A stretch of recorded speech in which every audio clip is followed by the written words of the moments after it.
2 Samuel chapter 13. Some time passed. David's son Absalom had a beautiful sister whose name was Tamar, and David's son Amnon fell in love with her. Amnon was so tormented that he made himself ill because of his sister Tamar, for she was a virgin, and it seemed impossible to Amnon to do anything to her. But Amnon had a friend whose name was Jonadab, the son of David's brother Shimea, and Jonadab was a very crafty man. He said to him, "O son of the king, why are you so haggard morning after morning? Will you not tell me?" Amnon said to me, "I love Tamar, my brother Absalom's sister." Jonadab said to him, "Lie down on your bed and pretend to be ill, and when your father comes to see you, say to him, 'Let my sister Tamar come and give me something to eat, and prepare the food in my sight, so that I may see it and eat it from her hand.'" So Amnon lay down and pretended to be ill. And when the king came to see him, Amnon said to the king, "Please let my sister Tamar come and make a couple of cakes in my sight, so that I may eat from her hand." Then David sent home to Tamar, saying, "Go to your brother Amnon's house and prepare food for him." So Tamar went to her brother Amnon's house, where he was lying down. She took dough, kneaded it, made cakes in his sight, and baked the cakes. Then she took the pan and set them out before him, but he refused to eat. Amnon said, "Send out everyone from me." So everyone went out from him. Then Amnon said to Tamar, "Bring the food into the chamber, so that I may eat from your hand." So Tamar took the cakes she had made, and brought them into the chamber to Amnon her brother. But when she brought them near him to eat, he took hold of her, and said to her, "Come, lie with me, my sister." She answered him, "No, my brother, do not force me, for such a thing is not done in Israel. Do not do anything so vile. As for me, where could I carry my shame? And as for you, you would be as one of the scoundrels in Israel. Now, therefore, I beg you, speak to the king, for he will not withhold me from you." But he would not listen to her, and being stronger than she, he forced her, and lay with her. Then Amnon was seized with a very great loathing for her. Indeed, his loathing was even greater than the lust he had felt for her. Amnon said to her, "Get out." But she said to him, "No, my brother, for this wrong in sending me away is greater than the other that you did to me." But he would not listen to her. He called the young man who served him and said, "Put this woman out of my presence, and bolt the door after her." Now she was wearing a long robe with sleeves, for this is how the virgin daughters of the king were clothed in earlier times. So his servant put her out, and bolted the door after her. But Tamar put ashes on her head, and tore the long robe that she was wearing. She put her hand on her head, and went away, crying aloud as she went. Her brother Absalom said to her, "Has Amnon your brother been with you? Be quiet for now, my sister. He is your brother. Do not take this to heart." So Tamar remained, a desolate woman, in her brother Absalom's house. When King David heard of all these things, he became very angry. But he would not punish his son Amnon, because he loved him, for he was his firstborn. But Absalom spoke to Amnon neither good nor bad, for Absalom hated Amnon, because he had raped his sister Tamar. After 2 full years, Absalom had sheep shearers at Baal-hazor, which is near Ephraim, and Absalom invited all the king's sons. Absalom came to the king and said, "Your servant has sheep shearers. Will the king and his servants please go with your servant?" But the king said to Absalom, "No, my son, let us not all go, or else we will be burdensome to you." He pressed him, but he would not go, but gave him his blessing. Then Absalom said, "If not, please let my brother Amnon go with us." The king said to him, "Why should he go with you?" But Absalom pressed him until he let Amnon and all the king's sons go with him. Absalom made a feast like a king's feast. Then Absalom commanded his servants, "Watch when Amnon's heart is merry with wine, and when I say to you, 'Strike Amnon,' then kill him.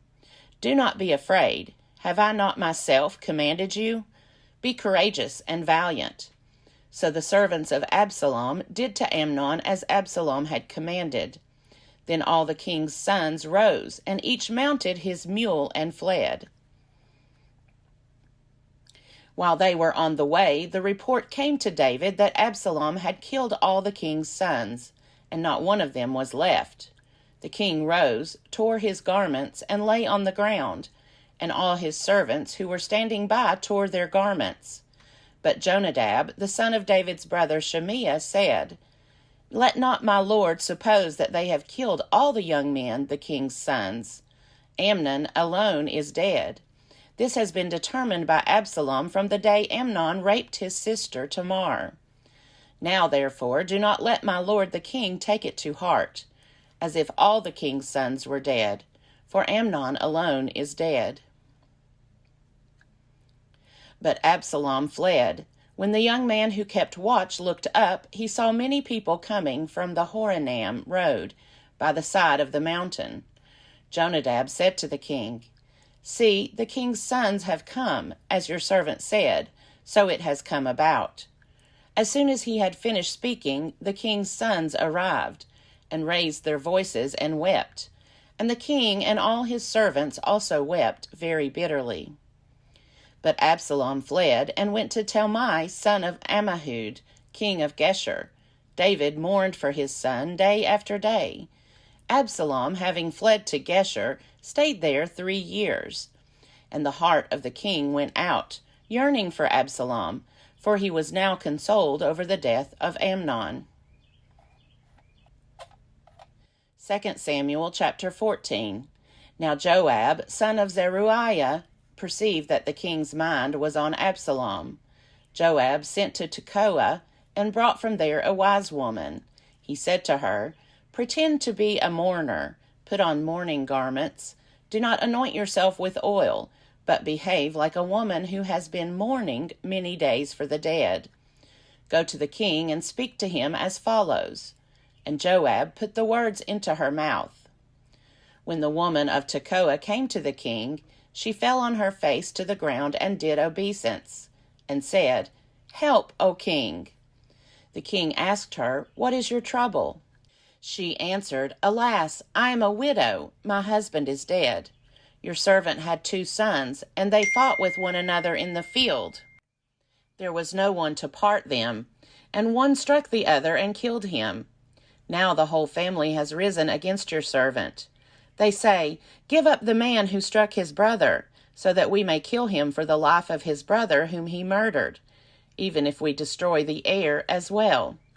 Thus they would quench my one remaining ember, and leave to my husband neither name nor remnant on the face of the earth." Then the king said to the woman, "Go to your house, and I will give orders concerning you." The woman of Tekoa said to the king, "On me be the guilt, my lord the king, and on my father's house. Let the king and his throne be guiltless." The king said, "If anyone says anything to you, bring him to me, and he shall never touch you again." Then she said, "Please, may the king keep the Lord your God in mind, so that the avenger of blood may kill no more, and my son not be destroyed." He said, "As the Lord lives, not one hair of your son shall fall to the ground."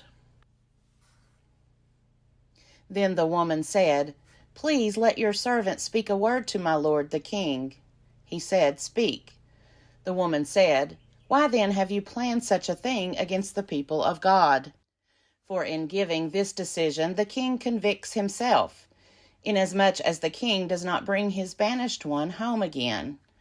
We must all die. We are like water spilled on the ground, which cannot be gathered up. But God will not take away a life. He will devise plans so as not to keep an outcast banished forever from his presence." Now I have come to say this to my lord the king, because the people have made me afraid." Your servant thought, "I will speak to the king. It may be that the king will perform the request of his servant." For the king will hear, and deliver his servant from the hand of the man who would cut both me and my son off from the heritage of God. Your servant thought, "The word of my lord the king will set me at rest. For my lord the king is like the angel of God, discerning good and evil. The Lord your God be with you." Then the king answered the woman, "Do not withhold from me anything I ask you." The woman said, "Let my lord the king speak." The king said, "Is the hand of Joab with you in all this?"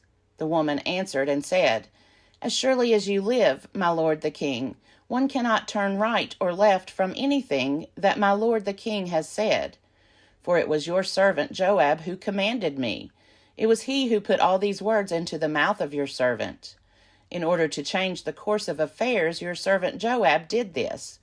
But my lord has wisdom like the wisdom of the angel of God, to know all things that are on the earth." Then the king said to Joab, "Very well, I grant this. Go, bring back the young man Absalom." Joab prostrated himself with his face to the ground and did obeisance, and blessed the king. And Joab said, "Today your servant knows that I have found favor in your sight, my lord the king, in that the king has granted the request of his servant." So Joab set off, went to Geshur, and brought Absalom to Jerusalem. The king said, "Let him go to his own house. He is not to come into my presence." So Absalom went to his own house and did not come into the king's presence. Now in all Israel there was no one to be praised so much for his beauty as Absalom. From the sole of his foot to the crown of his head there was no blemish in him. When he cut the hair of his head, for at the end of every year he used to cut it, when it was heavy on him he cut it. He weighed the hair of his head, 200 shekels by the king's weight. There were born to Absalom 3 sons and 1 daughter whose name was Tamar. She was a beautiful woman. So Absalom lived 2 full years in Jerusalem, without coming into the king's presence. Then Absalom sent for Joab to send him to the king. But Joab would not come to him. He sent a second time, but Joab would not come.